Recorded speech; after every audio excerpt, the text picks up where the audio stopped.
Hello everyone, I welcome you all to the Officers of YouTube channel. This is Abhishek Verma speaking here. And for the short introduction of mine, I have cleared AFCAT 3 times in a row, and this time I cleared the ICG Assistant Commandant examination as well. Okay, this is my short introduction. And जो भी channel पे नया आया हो subscribe कर लेना. Okay, ये channel for the defence aspirants के लिए है. ओके, एंड चैनल के बारे में बताऊँ कुछ. फर्स्ट थिंग क्या है कि देखो, ये जो एग्जामिनेशन थी हमारी for the Indian coast guard assistant commandant, है ना. तो ये जो एग्जामिनेशन थी वो अर्लियर अभी हुई थी रिसेंटली, कब, फरवरी में 2025 में. ओके, तो भैया एवरी टाइम जो है ना वो एग्जामिनेशन हर साल एक बार होती है. तो इस टाइम ये 2 बार कैसे हो गई, है ना. तो चीज़ें क्या थी, कमीशन जो थी, जो कमीशन है सीडैक, ठीक है. तो उन्होंने क्या किया, कुछ उनके जो प्रोसेस है ना, उस प्रोसेस को थोड़ा जल्दी कराने की कोशिश उन्होंने बस करी है, ठीक।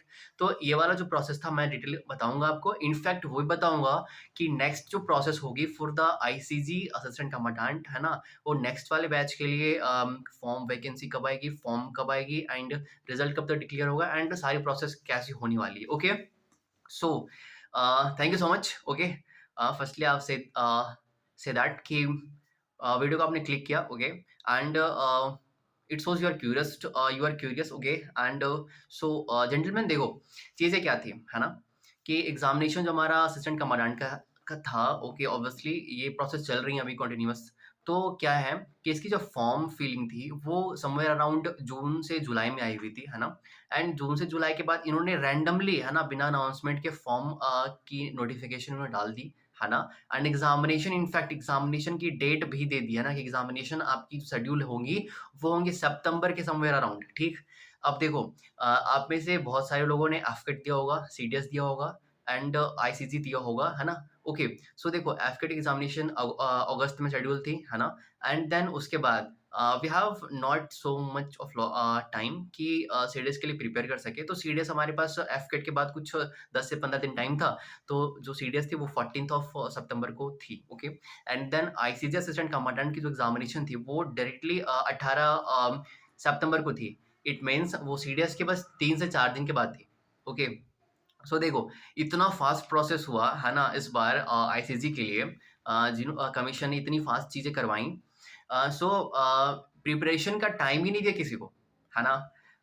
जिन्होंने प्रिपरेशन पहले से कर रखा था ना, दैट बस वही सेम स्टूडेंट, है ना, बस वही कह सकते हैं हम. और इनफैक्ट जिनकी प्रिपरेशन पहले से चल रही थी for the other examination also, तो उन्होंने भी पेपर क्लियर किया होगा. ओके, सो देखो क्या था, आपने फॉर्म वॉर्म डाला, है ना, जून से जुलाई में हमने डाला. एंड देन जो एग्जामिनेशन थी वो समवेयर अराउंड सितंबर, मैंने बताया 18 को थी, है ना.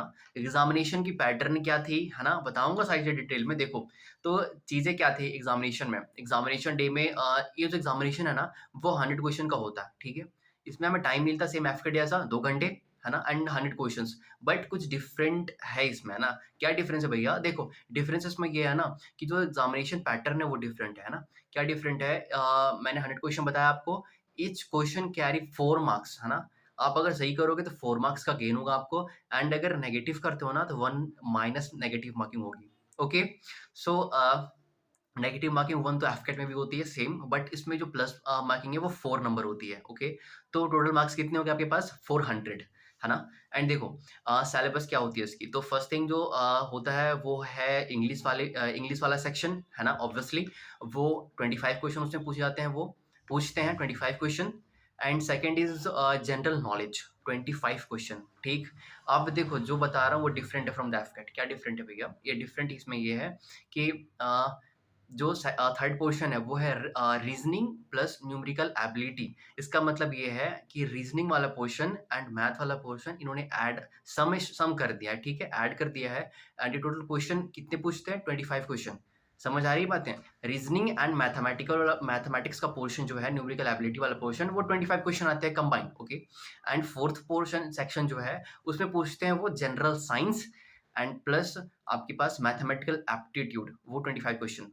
अब यहाँ पे देखो चीज़ें डिफरेंट कैसे हैं, है ना. जिनका स्ट्रॉन्ग पोर्शन होगा रीजनिंग एंड मैथ्स, है ना, उनके पास सिर्फ 25 क्वेश्चन है ना, एग्जामिनेशन को क्लियर करने के लिए. एंड जिनका अच्छा होगा साइंस, है ना? साइंस आप जिनका अच्छा होगा, जिन्होंने पढ़ रखा होगा एनसीईआरटीज़। एनसीईआरटी कहाँ से भैया? 9th 10th की एनसीईआरटी। आपने सीडीएस के लिए प्रिपेयर किया होगा ना? तो सेम सीडीएस की प्रिपरेशन के साथ-साथ आपकी इसकी भी हो जाती है ना, अगर आपने एनसीईआरटी पढ़ रखा होगा तो। तो वहाँ हो गई। एंड मैथमेटिकल एप्टीट्यूड वाला जो सेक्शन है, वो क्या होता है कि बेसिक चीज़ें, जैसे कि देखो, बेसिक चीज़ें क्या होती है, चलो बताता हूँ मैं इसको डिटेल में थोड़ा, ठीक है? चलो देखो, फर्स्ट थिंग ये मैंने बता दिया। एंड जो इंग्लिश वाला पोर्शन है, कंप्लीट बताऊँगा डिटेल में, देखो, है ना? जो इंग्लिश वाला पोर्शन है, वो उसमें आपके पास वोकैब हो गई, है ना? एंड आपके पास हो गई ग्रामर वाला section. And in fact grammar easy भी था, थोड़ी डिफ़िकल्टी भी आती है ना? And reading comprehension, okay? And general knowledge, 25 question general knowledge के, है ना? अब मैं बताता हूँ टोटल ओवरऑल, है ना? देखो, कट ऑफ कितनी जाती है इसकी। तो देखो, 400 की एग्ज़ामिनेशन है, जैसे कि एफकेट है ना? सेम 300 एग्ज़ामिनेशन होती है। एंड उसमें जो कट ऑफ होती है वो 50% समव्हेयर अराउंड वो जाती है, कभी कम, कभी ज़्यादा, है ना? तो मतलब कि 150 मार्क्स। तो सेम यहाँ पे भी क्या था, 400 मार्क्स का एग्ज़ामिनेशन है, 400 मार्क्स की एग्ज़ामिनेशन है। इसमें से 200 मार्क्स की लगती है कट ऑफ, वो लगती थी पहले, ठीक है? पहले मतलब अभी से 2 टर्म से पहले, उस टाइम पे कट हो जाती थी 200 समव्हेयर अराउंड, ठीक है? बट वो कहते हैं कि पासिंग मार्क्स हम लिखते हैं 160। इट मीन्स जिन कैंडिडेट्स का भी नंबर 160 प्लस होगा, ठीक है? तो आपके पास कुछ लिखा हुआ अलग सा आया होगा कि you have cleared the passing marks of this, है ना? But you are not making to the final short listing process somewhere, ऐसा कुछ लिखा होगा, ठीक है? सो बट जिनके नंबर अच्छे होंगे, उनके पास शॉर्टलिस्टेड वाला मैसेज और स्टैम्प होगा, ओके? सो देखो, कट ऑफ इससे पहले कितनी गई थी? वो गई थी 232 और 4 अराउंड, है ना? मतलब 230 से लेके 40 तक, इसके बीच में गई थी, इससे पहले वाले बैच के लिए, मतलब जो था फ़रवरी वाला बैच, उसमें। बट इस बार कितनी गई? समव्हेयर अराउंड एक्सपेक्टेड है, इसमें भी उतनी गई होगी, 230 से लेके 250 तक। अब मैं ऐसा क्यों बता रहा हूँ समव्हेयर अराउंड? भई रिज़ल्ट तो आ गया, बट एफकेट जैसा ये नहीं है ना, ये जो सीडेक है, आईसीसीएस असिस्टेंट कमांडेंट की एग्ज़ामिनेशन, इसमें क्या करते हैं वो, रिज़ल्ट डिक्लेयर तो करते हैं, बट मार्क्स रिवील नहीं करते हैं। उन कैंडिडेट्स का जिनका क्लियर हो जाता है। जिनका क्लियर नहीं हुआ होगा ना, उनके पास ऑब्वियसली मार्क्स उनके पास होगा कि कितना मार्क्स उन्होंने स्कोर किया। हमारे पास अवेलेबल नहीं है मार्क्स, ठीक है? एंड जिनके पास होगे प्लीज़ मेरे को कमेंट में बता देना कि कट ऑफ नहीं बता, हाँ, कट ऑफ कितनी गई थी, ओके? हाँ, कि 200 समवेयर अराउंड मैं एक्सपेक्ट कर रहा हूँ 230 से लेके 250 तक होंगी, इससे ज़्यादा तो नहीं जाएँगी ऑब्वियसली, है ना? तो ये सीन था कट ऑफ का, ओके। बताता हूँ कैसे इसमें अटेम्प्ट क्वेश्चन किए जाते हैं। एक क्वेश्चन बताऊँगा, बहुत इंटरेस्टिंग क्वेश्चन आई थी इसमें, है ना? मैंने वो पूरी सबको बताया भी था, ठीक है? अपने फैमिली वालों को भी बताया था घर पे। तो they also new the answer है ना? चलो, सो देखो, और क्या है, ये चीज़ें हो गई, ओके। सो लास्ट जीके वाला पोर्शन हो गया, 25 क्वेश्चन उसके आते हैं। ओके। एंड इसकी देखो, क्या चीज़ें थी, इसकी जो रिज़ल्ट थी ना, वो ऑब्वियसली एवरी टाइम 1 वीक के अंदर आती है। इसका मतलब जो आईसीसी असिस्टेंट कमांडेंट की एग्ज़ामिनेशन हुई थी फ़रवरी में, है ना? उसकी जो एग्ज़ामिनेशन जो डेट थी, वो 24 फ़ैब थी आई थिंक, है ना? एंड रिज़ल्ट की डेट थी 4 मार्च, मतलब समझ लो 1 वीक से लेके 10 दिन के अंदर रिज़ल्ट आ जाती है। बट इस बार कुछ ना कुछ चीज़ें हुई और चेंजेस आई होंगी, ठीक है? जिसकी वजह से जो रिज़ल्ट में डिले देखा गया। इसका मतलब देखो, 18 सितंबर को एग्ज़ामिनेशन हमारी हुई, है ना? कंप्लीट। एंड 18 सितंबर से लेके न 18 सितंबर से लेके रिज़ल्ट डिक्लेयर नहीं करना था सितंबर के अंदर ही, है ना? As per the trend. बस बट इन्होंने नोटिफ़िकेशन ऑलरेडी मेंशन कर दिया था, वो ऑब्वियसली हर बार करते हैं कि result will be declared within the 30 days of the examination, okay? Examination complete होने से 30 डेज़ के अंदर रिज़ल्ट आ जाएगी। बट इन्होंने 18 अक्टूबर तक भी रिज़ल्ट डिक्लेयर नहीं किया। सो सारे स्टूडेंट जो थे ना, वो मतलब समझ लो कन्फ्यूज़ थे या सोच रहे थे कि यार कुछ तो डिफरेंट होगा, कुछ तो चीज़ें बदली होंगी या कुछ तो चीज़ें नहीं आई होंगी, ठीक है? इसकी वजह से डिले हो रहा, है ना? तो जो रिज़ल्ट थी ना, वो 28 ऑफ अक्टूबर को फाइनली डिक्लेयर हो गई थी, ठीक? तो ओके। एंड रिज़ल्ट के बाद क्या चीज़ें होती हैं, देखो, जैसा कि एसएसबी प्रोसेस होता है ना for the army and for the air force के लिए एएफएसबी होती है ना? एंड नेवी के लिए एनएसबी होती है। सेम यहाँ पे Indian coast guard assistant commandant के लिए पीएसबी होती है, जो सेकंड टेस्ट होती है एंड प्लस एफएसबी हम इसे कंबाइन करके कहते हैं, ठीक है? अब देखो चीज़ें डिफरेंट क्या थी मैं इसको बताऊँगा, है ना? फॉर द एसएसबी ये आगे का पार्ट हो गया but coming to the point of यहाँ पे एग्ज़ामिनेशन कैसी हुई, है ना? तो एग्ज़ामिनेशन वाला पॉइंट ऑफ व्यू देखो, एग्ज़ामिनेशन थी कैसी? देखो जैसे मैंने बताया ना कि एग्ज़ामिनेशन इसकी बहुत जल्दी हो गई, है ना? कंप्लीटली इन्होंने बहुत ज़्यादा टाइम दिया भी नहीं, 1 महीने कुछ दिए, जो कि प्रिपरेशन बच्चे कर रहे थे एफकेट के लिए एंड सेम कर रहे थे सीडीएस के लिए, ठीक?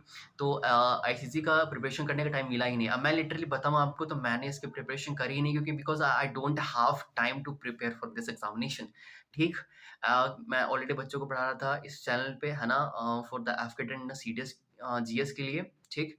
तो मैं मुझे टाइम मिला ही नहीं। मैं पता है एक आइडिया लेने के लिए ना कि यार एग्ज़ामिनेशन होती कैसे है, एक थोड़ा-सा आइडिया लेता हूँ, है ना? कि सेक्शंस आती कितनी है इसमें। तो एग्ज़ामिनेशन के मैं ये honestly I am telling you this thing, ठीक है? ऑब्वियसली मुझे बताना तो नहीं चाहिए बट फिर भी सुन लो, है ना? मज़ा आएगा देखो। एग्ज़ामिनेशन के 1 दिन पहले इवनिंग था, है ना? 1 दिन पहले क्या मैंने सोचा यार कल तो एग्ज़ामिनेशन है, ठीक है? तो क्या चीज़ें हैं कि कुछ पढ़ा भी नहीं, है ना? इसके लिए एंड कहीं कोर्सेज़ भी अवेलेबल नहीं है, कहीं कुछ भी नहीं है। तो क्या क्या चीज़ें हो सकती हैं जो जिससे एग्ज़ामिनेशन क्लियर हो एंड अच्छी चीज़ें हो सकती हैं। तो क्या मैंने देखा कुछ रात के 8-9 बज चुके थे, ठीक है? मैंने सोचा यार अब तो सोने का टाइम हो गया, कल एग्ज़ामिनेशन है ना? तो जाना भी है तो क्या किया मैंने सोचा पहले एक ओवरऑल आइडिया तो ले लो एग्ज़ामिनेशन होगी कैसे, है ना? तो क्या किया मैंने टेक्स्ट बुक ओपन किया, वहाँ से अर्लियर है ना कुछ 2022-23 की सेट्स पड़ी होंगी, तो वहाँ मैंने बस एक मॉक टेस्ट सॉल्व किया था, ओनली वन ठीक है? तो मुझे वहाँ से रफ आइडिया तो मिल गया कि क्या-क्या सेक्शंस होने वाले हैं। इनफैक्ट मेरे मार्क्स भी अच्छे खासे आ गए थे उसमें। That is the thing and उसके बाद क्या थी तो बस प्रिपरेशन जो एफकेट की सेम थी that is the same and for the CDS वहाँ से मेरा जीएस वाला पोर्शन अच्छा हो गया एंड साइंस वाला पोर्शन ठीक हो गया। इनफैक्ट मेरा मैथ तो ऑलरेडी अच्छा है ही एंड इंग्लिश वाले पोर्शन के लिए मैंने प्रिपरेशन कर रखी थी फॉर द सीडीएस और एफकेट के लिए, तो मुझे प्रिपरेशन करने की ज़रूरत पड़ी ही नहीं इसके लिए, ठीक? एग्ज़ामिनेशन बैठा वहाँ के जो सीडेक वाले थे एंड इनफैक्ट जो आईसीजी से आए हुए थे सर जो थे, है ना? एग्ज़ामिनेशन हॉल में वो काफ़ी अच्छे थे, है ना? बहुत पॉज़िटिव एटमॉस्फेयर था एंड हमें अच्छा फ़ील कराने के लिए उन्होंने ना बहुत सारी चीज़ें बताई, है ना? हमें कॉन्फिडेंट फ़ील करवाया। इनफैक्ट उन्होंने हमें बताया कि यार इसमें कितने लोग हो जिन्होंने पहले फेस कर रखा है एसएसबी है ना नेक्स्ट प्रोसेस के लिए। तो बहुत लोगों ने कुछ 2-3 बंदे थे वहाँ पे है ना कैंडिडेट थे जिन्होंने बताया sir screening sir screen out हो हैं ऐसा वगैरह बहुत लोगों ने बताया। देन एक बताया सर मैंने एनसीसी एंट्री से गया। मैं बताया sir I was conference from one FSB Dehradun okay. तो सर बोला कॉन्फ्रेंस तक गए हो? बोले मैंने बोला यस सर ठीक है। तो वहाँ फिर कॉन्फिडेंट आ गया खुद में है ना कि अगर हम उतने दूर तक जा सकते हैं ना, ठीक है? सस्टेन कर सकते हैं सारे प्रोसेस में हम प्रोसेस को हम जान सकते हैं, चीज़ें कर सकते हैं, तो डेफ़िनेटली चीज़ें अच्छी हो जाती हैं करने से, है ना? तो कॉन्फिडेंस आया यार, है ना? जितनी पढ़ी है, जितनी चीज़ें पढ़ रखी थी पहले से, है ना? वो सारी चीज़ें वहाँ पे बस पुट इन करना था एग्ज़ामिनेशन में एंड एग्ज़ाम में एंड वो फिर and I attempted somewhere around 90 question मैंने अटेम्प्ट किया था, है ना? 89 और 90 क्वेश्चन मैंने अटेम्प्ट किया था, ठीक? तो वहाँ से मैं आई एग्ज़ामिनेशन देने के बाद ही मैं समझ गया था कि समव्हेयर अराउंड ये क्लियर हो जाना चाहिए, है ना? I was not much sure about this but I thought कि क्लियर हो जाना चाहिए। हुँ, सो ये तो हो गई एग्ज़ामिनेशन की बातें, है ना? अब देखो चीज़ें क्या थी और पैटर्न आप कहाँ से इसे फ़ॉलो अप करना चाहते हो, है ना? कहाँ से कवर करोगे सारे सेक्शन को। तो मैंने जैसा बताया, है ना? इंग्लिश वाला सेक्शन, हाँ। देखो इंग्लिश वाले सेक्शन के लिए आप पढ़ सकते हो वोकैब के लिए ब्लैक बुक जो मैं हमेशा हमेशा सजेस्ट करता हूँ आपको, है ना? ब्लैक बुक जाके पढ़ सकते हो, पढ़ो उसको एंड वहाँ से वोकैब कंप्लीट करो, ठीक? ग्रामर के लिए कुछ 120 रूल्स होती हैं, वो कवर कर लेना एंड ऑल्सो ग्रामर्स के लिए नरेशन करके जाना, ठीक? पंक्चुएशन मार्क जो होती है ना, इसमें आती है आईसीजेस से असिस्टेंट कमांडेंट वाले एग्ज़ामिनेशन इसमें आती है। अदर एग्ज़ामिनेशन में नहीं आती। ऑब्वियसली ये ईज़ी होती है बट एग्ज़ामिनेशन के टाइम पे ना एग्ज़ाम के टाइम पे जब आप बैठे रहोगे स्क्रीन के सामने, तो यही सेम चीज़ जो 4 ऑप्शन रहेंगे ना, यू विल बी कन्फ्यूज्ड, है ना, कि यार कौन-सा ऑप्शन सही है। तो पंक्चुएशन भी करके जाना, नैरेशन करके जाना, वॉइस करके जाना एंड ग्रामर के जो रूल्स हैं स्पॉटिंग एरर के लिए, वो भी करके जाना। वोकैब के लिए मैंने बता दिया, साइनो एंड टू सारे वहाँ से पढ़ोगे, ओके। एंड ओडब्ल्यूएस भी पूछी जाती है इसमें, and EDM phrases most important, okay. Black book से कवर कर लेना। And the thing is reading comprehension, ये तो ऑलरेडी सबकी अच्छी होती है, आपकी भी अच्छी होगी, आई होप सो, है ना? ओके। एंड अगर नहीं है तो यार बुक रीडिंग स्टार्ट कर दो, है ना? चलो।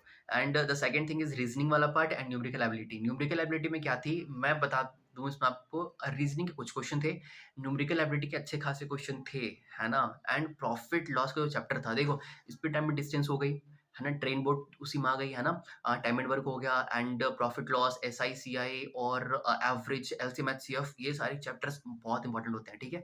इसे करके जाना। एंड इनफैक्ट मैं बता दूँ आपको तो जो प्रॉफिट लॉस का चैप्टर है ना, उसके जितने पैटर्न हैं, जितने पैटर्न, आई रिपीट, है ना? पूरे चैप्टर पढ़ने के बाद अगर आपको पैटर्न भी नहीं मिल रही है ना, तो आई थिंक आपको कुछ ज़्यादा पढ़ने की ज़रूरत है। हाँ, तो जितने चैप्टर्स हैं सारे के पैटर्न्स ऑफ क्वेश्चंस होते हैं, ठीक है? जो मैं यहाँ पे करवा रहा हूँ ऑलरेडी अपने चैनल पे, दैट इज़ ऑफिसर साहब, ओके? तो यहाँ पे आप देख सकते हो स्पीड, टाइम एंड डिस्टेंस की कोई जो चैप्टर्स हैं, उसे मैंने ऑलरेडी कवर करवा दी हैं। 2 लेक्चर्स और बची है, वो करवा दूँगा इसमें, ठीक है?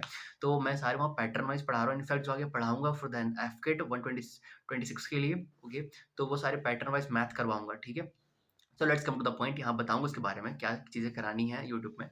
पहले यहाँ देखो, जो न्यूमेरिकल एबिलिटी है ना, यहाँ से प्रॉफिट लॉस के 3-3 क्वेश्चन से ज़्यादा थे, ठीक? तो इसको आप अच्छे से करोगे, ये चैप्टर बहुत इंपॉर्टेंट है ना? एसपी जब सेम हो, ओके, जब सीपी सेम हो, तो क्या चीज़ें होती हैं, ये सब चीज़ें पढ़ के जाओगे, है ना?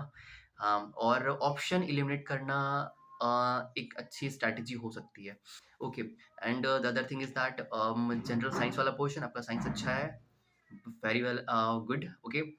साइंस वाला पोर्शन अच्छा करो एंड इनफैक्ट वो एनसीईआरटी पढ़ोगे, ऑब्वियसली हो जाएगा, है ना? एंड न्यूमेरिकल एबिलिटी मैंने बता दी एंड जो साइंस के साथ था वो है मैथमेटिकल एप्टीट्यूड। बेसिक सी चीज़ होती है मैथ्स की इसमें।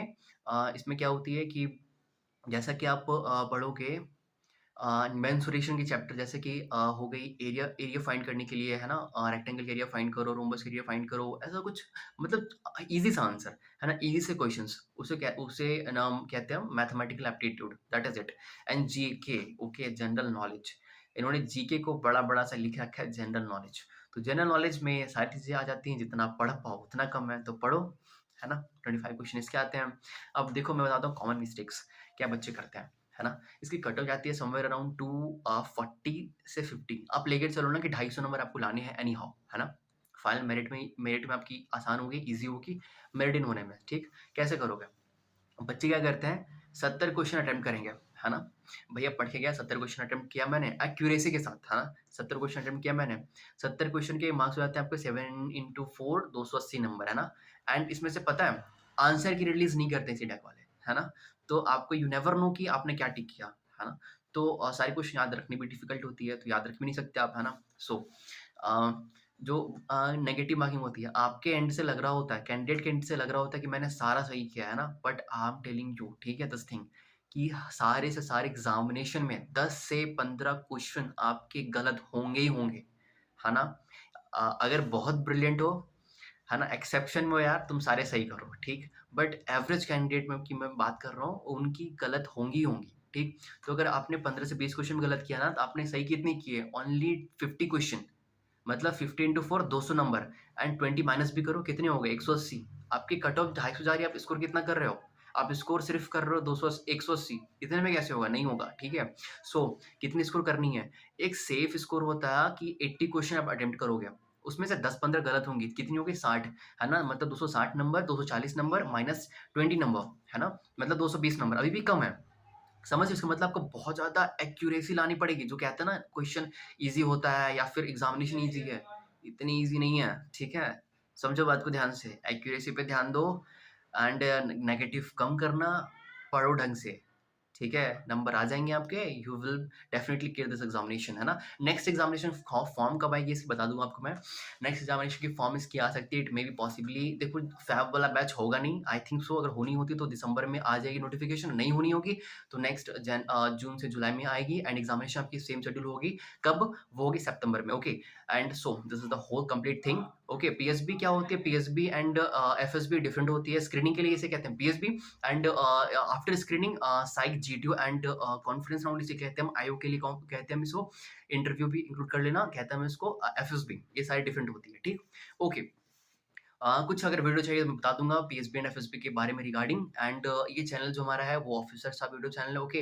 टेलीग्राम ग्रुप जॉइन करना इफ यू वांट क्योंकि सारे जो कंटेंट्स होते हैं वो मैं सारा अपलोड करता हूँ। जो पीडीएफ्स हैं वो वहाँ पे, ठीक है? ऑफिसर साहब टेलीग्राम चैनल पे एंड ये जो हमारा चैनल है इसे सब्सक्राइब करना यार जो नए हो, ठीक है?